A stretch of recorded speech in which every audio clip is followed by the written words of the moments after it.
The challenge is to complete millions of hard rock tunnels with 20,000 to 30,000 hydraulic drills. This is a 6-meter circular diversion tunnel project. Upper layer of oil, lower layer of granite. Do you know how to dig such a large section?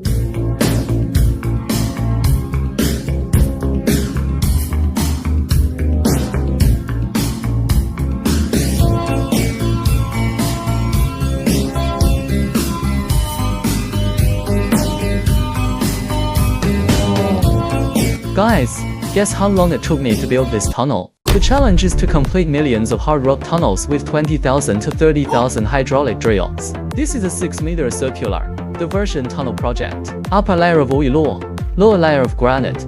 Do you know how to dig such a large section?